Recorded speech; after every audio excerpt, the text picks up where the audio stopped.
7th International Open Shop Conference in Ottawa, Merit Canada hosted a lobby day where 50 contractors from across the country spoke with more than 65 members of Parliament.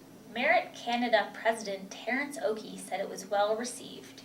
Federal Fair Wage Act, which we were there to support the government's decision to repeal that act. We talked about 377 and how important that is to us as an organization, and we also talked about immigration reform and the recent announcements by the government that we are also supportive of. I think it was received well. I mean, up until this point, Merit Canada has been, myself and others going in and having meetings and briefing MPs on our industry, but we haven't had contractors themselves come in to Ottawa, so it was the first time we've done that, and it was nice to hear from their own constituents that they are supportive of what we've been advocating for. Conference seminars ranged from specific industry news and trends to broader political and economic issues.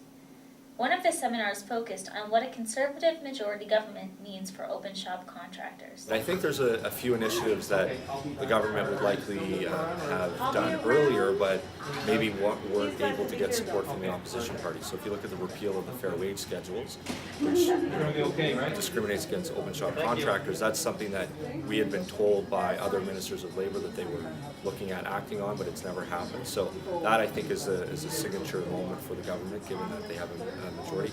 I think some of the other issues like immigration reform and hopefully if we see action on open tendering, all of these issues are made easier when there's a majority government. Oakey said it's time for open shop contractors to get involved at a political level. I mean, that's what we're trying to educate our members, that there's a very well-organized opposition to some of our reforms that we're advocating for, and they have to get involved. And as some of the representatives from the Associated Builders and Contractors were here, and their founding chairman famously said, get into politics so you could be out of business. So we're trying to encourage our members to get involved for that.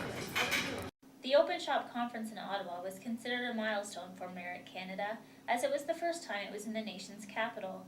Oakey looks forward to keeping an open shop presence on Parliament Hill. For the Daily Commercial News, I'm Kelly LaPointe.